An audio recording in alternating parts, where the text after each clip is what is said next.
નમસ્કાર દર્શક મિત્રો, સ્વાગત છે આપનું અમારી વિશેષ રજૂઆતમાં. હું કિન્નરી. દર્શક મિત્રો, આજના હરીફાઈના યુગમાં યોગ્ય શિક્ષણ વિના સર્વાઈવ થવું ખૂબ જ કપરું છે. વિદ્યાર્થીઓને ઉચ્ચ કારકિર્દી માટે અનેક મૂંઝવણ હોય છે. ભારતમાં શિક્ષણ વ્યવસ્થા છે, પરંતુ મેડિકલ ક્ષેત્રે ભારતમાં પૂરતી વ્યવસ્થા નથી, જેને કારણે વિદ્યાર્થીઓના ડોક્ટર બનવાના સપના માત્ર સપના જ બનીને રહી જાય છે. પરંતુ ભારતમાં મેડિકલ ક્ષેત્રે હજુ લાખો ડોક્ટર્સની જરૂર છે અને વળી ડોક્ટરી અભ્યાસક્રમ સ્ટેટસ, કમાણી અને સેવાની દ્રષ્ટિએ સર્વોત્તમ છે. જેથી ડોક્ટર બનવાની ઈચ્છા હોય અને મેરિટમાં 1 થી 2% જેટલા ઓછા પણ હોય તો ડોક્ટર બનવાનું સપનું માત્ર સપનું બની રહે છે. તો વિદ્યાર્થીઓ, તમારું ડોક્ટર બનવાનું સપનું અધૂરું ન રહે તે માટે યોગ્ય માર્ગદર્શન તેમજ MBBS કરવાની તક વિશેની તમામ માહિતી આપવા માટે આજે આપણી સાથે સંદેશ ન્યૂઝના સ્ટુડિયોમાં ઉપસ્થિત છે આ ક્ષેત્રના નિષ્ણાત ડોક્ટર જોગડિયાજી, કે જેઓ છેલ્લા 15 વર્ષથી આ ક્ષેત્રમાં કાર્યરત છે અને લગભગ 3500થી વધારે વિદ્યાર્થીઓ તેમના માર્ગદર્શનમાં અત્યાર સુધી ભારત બહાર MBBS કરી ચૂક્યા છે. અને સાથે જ છે મિસ્ટર DN ત્રિવેદી, કે જેઓ ટિયાનજિયાન મેડિકલ યુનિવર્સિટીના ઇન્ડિયા રિપ્રેઝેન્ટેટિવ છે. मिस्टर त्रिवेदी અને जोगड़ियाजी, आपનું બંનેનું स्वागत है संदेश न्यूज़ में. त्रिवेदी जी, सबसे पहले मैं आपसे ये जानना चाहूँगी, जिस तरह से हालिया माहौल है, चाइना के साथ इंडिया के रिलेशंस इतने बेहतर नहीं हैं, फिर भी आप चाइना के कॉलेज को प्रमोट कर रहे हैं, ऐसा क्यों? आपने बहुत ही अच्छा सवाल पूछा. यह सवाल ज़रूरी भी है आज के संदर्भ में. देखिए, मेरा मानना है कि कोई भी राष्ट्र परमानेंट दोस्त या दुश्मन नहीं होते. बदलते परिस्थितियों के साथ और रिलेशंस में चेंज आना स्वाभाविक है. चाइना हमारा आज से, चाइना के साथ जो रिलेशन है वो आज से ख़राब नहीं है. 1963 से ही हमारे रिलेशंस ख़राब हैं. लेकिन जब स्वर्गीय वाजपेयी जी प्रधानमंत्री बने 2003 में उन्होंने चाइना के साथ ट्रीटी किया ये मेडिकल के एग्रीमेंट के लिए. तो बड़े ही दूरदर्शी थे वो. उन्होंने देखा कि साहब हमारे यहाँ जो मूलभूत सुविधाएं नहीं हैं मेडिकल के, खास करके मेडिकल के क्षेत्र में, तो उन्होंने बड़े ही दूरदर्शिता के साथ सोच करके ही उन्होंने बायलिटरल एग्रीमेंट चाइना के साथ किया. और 2003 से हमारे भारतीय छात्र चाइना जाने लग गए मेडिकल की शिक्षा के लिए. जहाँ तक सुरक्षा का सवाल है, तो हम देख रहे हैं कि 1963 से ही चाइना, एक तो हमारे साथ उन्होंने गलत किया और लड़ाई हुई, लेकिन उसके बाद दिनों दिन स्थितियाँ सुधरी. फिर डोकलाम हुआ और अब गलवान. आज एशिया प्रशांत में 2 ही महाशक्तियाँ हैं, चाइना और भारत. भारत एक बहुत बड़ा बाजार है. इस बाजार पे सबकी निगाहें हैं. तो परिस्थितियाँ तो चेंज होनी है. 2014 से परिस्थितियां बदली. मोदी सरकार आने के बाद मुंह तोड़ जवाब दिया गया. इतना ही नहीं, आज आप जाके देखें तो आपको पता चलेगा कि आज भारतीय सेना विश्व की दूसरी सबसे बड़ी सेना है. पहला कौन है? पहला चीन और दूसरा भारत. तो शक्ति तो दोनों ही है और युद्ध तो नहीं हो सकता. ये आप इस तरह से भी समझ सकते हैं जैसे 2 पड़ोसी हैं. हमारे घर में, हमारे मोहल्ले में, हमारे शहर में कभी नाले को लेके विवाद हो गया, कोई छोटा मोटा विवाद हो गया, ये बाउंड्री वॉल के लिए विवाद हो गया, तो ये सब तो चलता रहेगा. जब जीवन है तो थोड़ा संघर्ष तो जरूरी है. और इसके साथ साथ गलवान में हुआ क्या? गलवान में चाइना ने थोड़ी सी दादागिरी दिखाने की कोशिश करी. उन्होंने हमारे 20 मारे, हमने उनको 200 मारे. इतना ही नहीं, घर में घुस के 1962 में जो चाइना ने दुष्टता किया था वो सारा का सारा जमीन हमने अपना ले लिया. ऐसा क्यों हुआ? हमारे सशक्त नेतृत्व के वजह से. आज ये मोदी है तो मुमकिन है. हम कोई व्यवसाय करने तो जा नहीं रहे. हमारे यहाँ वो मौलिक सुविधाएं नहीं हैं जिनकी वजह से हम वहाँ पे सारे के सारे जितने भी मेडिकल कॉलेज हैं वो सारे के सारे गवर्नमेंट सेक्टर के हैं, प्राइवेट तो कुछ है ही नहीं. इस वजह से हमें वहाँ पे ज़्यादा सीखने को मिलता है. मेडिकल में क्या है? मेडिकल शिक्षा में प्रैक्टिकल की सबसे ज़्यादा ज़रूरत होती है. आज आप देखें विश्व के परिदृश्य में, आप देखें तो जो हमारे जो पड़ोसी राष्ट्र हैं, जहाँ पे डेस्टिनेशंस हैं, जहाँ पे बच्चे जाते रहे हैं, तो आप मैं थोड़ा सा पहले लेके चलना चाहूँगा। आप जब देखेंगे कि ये मेडिकल काउंसिल एक्ट 2002 क्यों बना। 2002 के पहले कोई भी व्यक्ति, कोई भी स्टूडेंट किसी भी राष्ट्र में जाकर के अपनी मेडिकल शिक्षा पूरी करके आ सकता था और आने के बाद इंडिया में उसे रजिस्ट्रेशन मिल जाती, कोई परीक्षा थी ही नहीं। हम कोई चाइना की इकोनॉमी सुधारने नहीं जा रहे, हम उनके साथ व्यवसाय करने नहीं जा रहे। हमारा सेक्टर क्या है, एक छोटा सा सेक्टर है, शिक्षा का सेक्टर है। जो मूलभूत सुविधाएं हमारे यहाँ नहीं है वो हम, ठीक है, दुश्मन के देश में ही जाके अगर हम उच्च शिक्षा प्राप्त करके अपने देश में आते, ब्रेन ड्रेन, इसको बोलते हैं ब्रेन ड्रेन, जिसका सपना वाजपेयी जी ने देखा था। आज हमारे माननीय नेशनल हीरो श्री मोदी जी उस रास्ते पर सोच रहे हैं, चल रहे हैं, लेकिन वक्त लगेगा। मोदी जी का सपना है कि हमारे भारतवर्ष के हर जिला में जितने भी सदर अस्पताल हैं उनको मेडिकल कॉलेज बनाया जाए। इसके लिए भारी संसाधन की जरूरत है, थोड़ा वक्त लगेगा, हम भी आएंगे, लेकिन अभी तत्काल क्या करें। जो अभी बच्चे हैं उनको क्या करना है। क्या साहब, आज प्राइवेट मेडिकल कॉलेजेस में फीस कितनी होगी, इतना फीस अफोर्ड करना, क्या एक बच्चा, आप मोटा मोटी देखें तो 70 से 80 लाख से नीचे तो कोई सवाल ही नहीं है कि इंडिया में आप प्राइवेट मेडिकल कॉलेज में या कहीं भी आप पढ़ाई कर लें। गवर्नमेंट में संघर्ष इतना ज़्यादा है, सीटें इतनी कम है, इस साल कट ऑफ 620 से ऊपर गया। तो सवाल यह है कि प्राइवेट में हर बच्चा 60-70 लाख 80 लाख खर्चा करके कहाँ से इतना पैसा लाएगा। और उससे भी बड़ी बात है, अब नेशनल मेडिकल काउंसिल आ चुकी है, मेडिकल काउंसिल ऑफ इंडिया समाप्त हो चुकी है, सारी व्यवस्थाएं चेंज हो रही हैं। तो इसमें क्या है कि पहले जिन्होंने भी 2017 के पहले मेडिकल में एडमिशन लिया इंडिया में, उनकी तो लॉटरी रही, लेकिन 2017 के से जिन्होंने भी इंडिया में एडमिशन लिया है, चाहे वो प्राइवेट मेडिकल कॉलेज में लें या गवर्नमेंट मेडिकल कॉलेज में लें या विदेशों में लें, अब सबों को एक सम्मिलित परीक्षा जिसका नाम एग्जिट 1 है उसे पास करना ही होगा। और आप खुद जाके उसका सिलेबस देखें, 90% प्रैक्टिकल आधारित ही क्वेश्चन आने वाले हैं। तो आप सोचें ना कि आज जो प्राइवेट मेडिकल कॉलेज सुदूर गाँव में है, जहाँ पेशेंट की पूरी क्षमता नहीं है, पेशेंट है ही नहीं, वहाँ प्रैक्टिकल क्या होगा। फैकल्टी नहीं है, बच्चे पढ़ नहीं रहे, तो होना क्या है फिर। जो ये नेशनल मेडिकल काउंसिल का एग्ज़ाम होगा, क्या हमारे बच्चे उसमें पास हो पाएंगे। दूसरी बात मैं कहना चाहूँगा, चाइना ने जब भी, कोरोना के वक्त की ही मैं बात लूँगा, कोरोना के वक्त में क्या हुआ, नवंबर लास्ट में चाइना में ये डिक्लेयर होना शुरू हो गया कि उनके यहाँ एक महामारी आई है। दिसंबर में उन्होंने वुहान शहर को लॉकडाउन किया और इसके साथ साथ जितने भी भारतीय छात्र वहाँ पढ़ रहे थे या विदेशों के जितने भी इंटरनेशनल छात्र पढ़ रहे थे, उन सबों को आगाह किया कि हमारे देश में महामारी आ चुकी है, आप सभी सुरक्षित अपने अपने देश चले जाएं। और यकीन मानिए, हमारा भी जीना हराम कर रखा था यूनिवर्सिटी ने कि तुम अपने बच्चों को वापस लो। हम लोगों ने कैसे कैसे करके टिकटें कराई। तकरीबन 14 या 15 जनवरी तक जितने भी विदेशी छात्र चाइना में थे, सब अपने अपने देश पहुंच गए थे। हमारे भारतीय छात्र भी 14-15 जनवरी तक इंडिया आ चुके थे। चाइना ने इतनी ईमानदारी तो करी, बच्चों के साथ तो कोई द्वेष भाव नहीं रखा। वैसे भी चाइना की जो जनता है वो बहुत ही प्यारी है और उनका दोस्ताना रवैया बहुत अच्छा है। चाइना ने रिलेशन सुधारने के प्रयास शुरू कर दिए हैं। अब देखो, अभी कुछ दिन पहले चावल हिंदुस्तान से खरीदा। मोदी साहब, हमारे लोग हमसे नाराज ना हो, हमारी जनता भूखे मर जाएगी। तो आज चावल एक्सपोर्ट इंडिया कर रहा है उनको, लो भाई चावल खाओ, खुश रहो। हमारा जो नेतृत्व है, हमारे जो आज नेशनल हीरो हैं, हमारे प्रधानमंत्री, मैं गर्व से कहता हूं, मोदी है तो मुमकिन है, सब कुछ मुमकिन है। चाइना को झुकना ही पड़ा और आज सब कुछ સહી હો ચુકા હૈ। દર્શક મિત્રો, આપણે માહિતી મેળવી રહ્યા છીએ ચાઇનામાં MBBS કરવા માટેની ડોક્ટર જોગડિયા અને મિસ્ટર ત્રિવેદી પાસેથી। આ ચર્ચાને આગળ વધારીશું, પરંતુ એક બ્રેક બાદ।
બ્રેક બાદ ફરી એકવાર આપનું સ્વાગત છે। આપણે માહિતી મેળવી રહ્યા છીએ ચાઇનામાં MBBS एजुकेशन विषय। मिस्टर त्रिवेदी, आपसे ये जानना चाहेंगे चाइना में तियानजिन मेडिकल यूनिवर्सिटी कहाँ पे स्थित है, और दूसरी चीज़ ये कि चाइना में MBBS करने के लिए कौन सी प्रक्रिया करनी पड़ती है?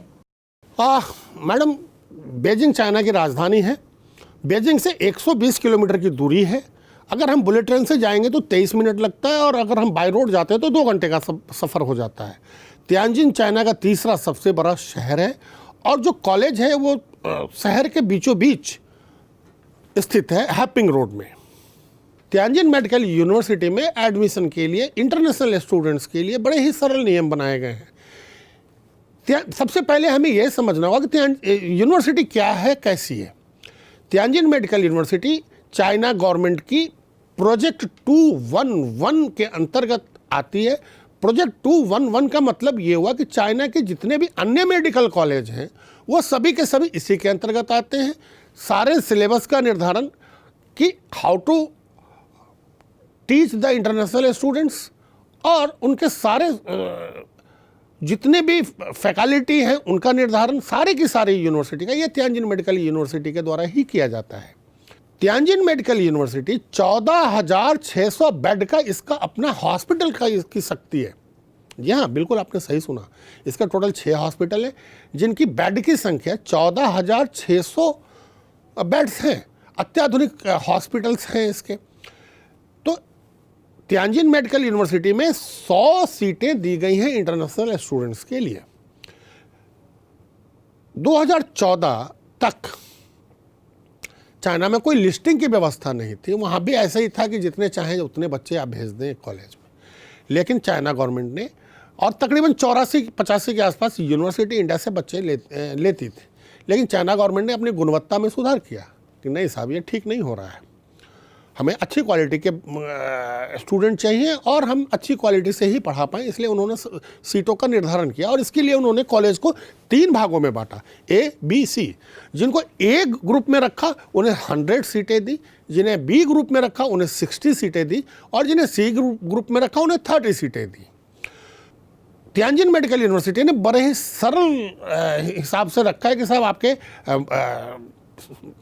11th और 12th में मोर देन 70% मार्क्स होने चाहिए। नीट में कम से कम 200 मार्क्स आपके होने चाहिए, ताकि आप मेडिकल एडमिशन्स वहाँ ले सकते हैं। तो बड़ा ही सरल प्रक्रिया है, और इसका पूरे भारतवर्ष में हमारे जो सहयोगी हैं उनके द्वारा हर जगह, कश्मीर से कन्याकुमारी तक हर स्टेट में एक सहयोगी हमने बना रखे हैं, जिनके माध्यम से एप्लीकेशंस आते हैं, और जिनमें जो योग्य बच्चे होते हैं उन्हें हम एनरोल कर लेते हैं। ચાઇનામાં MBBSની વાત થઈ રહી છે ત્યારે તિયાનજિન મેડિકલ યુનિવર્સિટીમાં ભણતર દ્વારા ડોક્ટર બનેલા અને હાલ પ્રેક્ટિસ કરી રહેલા ડોક્ટર્સની અનુભવ આપણે જાણીએ। नमस्कार, मैं अंकुर चौहान, मैं उत्तराखंड इंडिया से हूँ, और मैंने यहाँ इस तियानजिन मेडिकल यूनिवर्सिटी में 4th ईयर में पढ़ रहा हूँ, और मैंने एडमिशन लिया ग्रोवेल कंसल्टेंसी के थ्रू। शुरू में मैंने बहुत सारी कंसल्टेंसी से सलाह ली थी, लेकिन फिर मुझे कुछ ज़्यादा अच्छी नहीं लगी। लास्ट में मुझे जब मैंने ग्रोवेल कंसल्टेंसी वालों से बात की तो मुझे थोड़ा लगा कि हाँ, जनरल लोग हैं, और उन लोगों ने मुझे बिल्कुल सही राय दी। उन लोगों ने मुझे बजट वगैरह के बारे में बिल्कुल सही बताया। फिर मैंने यहाँ एडमिशन लिया उनके थ्रू, और जब मैं यहाँ पे आया तो उन्होंने जैसा कि बोला था कि उनके लोग यहाँ पे हैं, उनका एक छोटा सा ऑफिस टाइप यहाँ पे है, तो बिल्कुल वैसा ही था। और यहाँ पे उनके ऑफिस के जो लोग हैं, जो उनसे जुड़े हुए लोग हैं, उन्होंने हमें शुरू वाले दिन से ही काफ़ी हेल्प की। क्योंकि प्रॉब्लम होता है कि सबसे ज़्यादा हम लोग का यहाँ पे कम्युनिकेशन प्रॉब्लम होता है। हम लोग को चाइनीज़ नहीं आती है, चाइनीज़ लोग इंग्लिश नहीं समझते हैं, बाकी और कोई लैंग्वेज हम बोल नहीं सकते, उनसे चाइनीज़ बिल्कुल नहीं बोल सकते। तो अब वो लोग हमारे साथ जाते थे, इवन कि वो लोग हमारे साथ बैंक्स में गए हैं, शुरू में शॉपिंग के लिए भी गए हैं, काफ़ी जगह पे गए जहाँ पे उन्होंने छोटी छोटी चीज़ों में हमें बहुत हेल्प की। उसके बाद कई बार क्या होता है कि जो हम लोग को अगर कोई ट्यूशन फीस से रिलेटेड कोई प्रॉब्लम हो जाता है, या फाइनेंशियल कोई प्रॉब्लम हो जाता है, तो वो लोग हमें ऑफिशियली भी सपोर्ट करते हैं, तो जिससे कि हम लोग को काफ़ी ज़्यादा सपोर्ट मिलता है। एटमॉस्फेयर यूनिवर्सिटी का काफ़ी अच्छा है। पढ़ाई के मामले में जो टीचर्स हैं वो काफ़ी वेल क्वालिफाइड हैं। वो लोग हमें PPT प्रोवाइड्स करा देते हैं, जिसके थ्रू अच्छे से पढ़ाई हो जाती है। समय समय पे यहाँ पर MCI की कोचिंग्स होती रहती हैं, MCI की क्लासेस लगती रहती हैं, इवन की USMLE की क्लासेस भी लगती हैं। तो काफ़ी अच्छा माहौल है। काफ़ी सारे इंडियंस लोग हैं। नीचे इंडियन मेस में इंडियन खाने की व्यवस्था है। तो एक तरह से पूरा बहुत अच्छा माहौल है। कई बार लगता नहीं है कि हम लोग इंडिया से कहीं पे बाहर हैं। हर तरह के लोग हैं, सीनियर्स काफ़ी सपोर्टिव हैं। तो कुल मिला के बहुत अच्छा है। तो मैं आप लोगों से यही कहूँगा कि यदि आप लोग चाइना आने का प्लान कर रहे हैं या कहीं बाहर आने का प्लान कर रहे हैं तो आप लोग तियानजिन मेडिकल यूनिवर्सिटी या कोई भी मेडिकल यूनिवर्सिटी अगर लें तो ग्लोबल कंसल्टेंसी की अगर लें तो वो ज़्यादा बेहतर होगा। धन्यवाद। Hi, I am Shaidi Mitra and I am from Haryana. I am in 4th year MBBS in Tianjin Medical University and I came through Global Consultancy. The consultancy gave me a scholarship for 5 years. The people here are very helpful and in any case if we need them, they provide us with all the help that they can and I am really happy here. मैं doctor Saurabh Banerjee का पिताजी बोल रहा हूँ। उसको doctor बनाने में Trivedi sir ने मेरी बहुत हेल्प की। मैं उसको बेंगलोर में एक कंसल्टेंसी में पहले उसको एडमिशन के लिए बाहर चाइना के लिए उनसे कांटेक्ट किया था। वहाँ पे मैंने पैसे भी जमा करवा दिए लेकिन वो फ्रॉड निकला। फिर मेरे एक दोस्त ने मेरे को त्रिवेदी सर का नंबर दिया और उनके ही कहने के पर फिर मैंने उनसे वो पैसे भी उन्होंने वापस दिलवाए और मेरे लड़के को तियानजिन मेडिकल कॉलेज में एडमिशन करवाया। उसकी सारी फीस मैंने इंडियन करेंसी में ही त्रिवेदी सर को दी थी, जिन्होंने जो है वहाँ टाइम टू टाइम उसकी पेमेंट कर दी। मेरे को उसके एजुकेशन में जो 4.5-5 साल का टाइम पीरियड और प्लस में किसी किस्म की भी कोई दिक्कत नहीं आई। त्रिवेदी सर ने मेरी पूरी हेल्प की और ऐसे भी वो बहुत हेल्पफुल आदमी है। और MCI का क्लास भी उन्होंने एडिशनल करवाया था वहाँ पे बच्चों का, जिस पे मेरा लड़का एक ही चांस में दिल्ली में MCI क्लियर कर गया। इस वक्त वो अहमदाबाद के सिविल हॉस्पिटल में से MS कर रहा है। ये त्रिवेदी सर बहुत अच्छे और नाइस पर्सन है, यही मेरा कहना है। मिस्टर त्रिवेदी, आपसे ये जानना चाहेंगे गुजरात के स्टूडेंट्स के लिए चाइना में MBBS कितना उपयोगी होता है? देखिए, आपने बहुत अच्छा सवाल किया। 2005 में आई थिंक चाइना का पहला बैच हमने तियानजिन मेडिकल यूनिवर्सिटी के अंदर भेजा था और इस 15 सालों के सफ़र में मैं उम्मीद करता हूँ तकरीबन कम से कम 500 बच्चे तो मैंने भेजे ही हैं जो कि गुजरात से गए। गुजरात और सभी सफलतापूर्वक, आज मुझे कहते हुए गर्व हो रहा है कि वो देश के लिए, गुजरात के लिए एसेट बन के आए, लायबिलिटी बन के नहीं आए।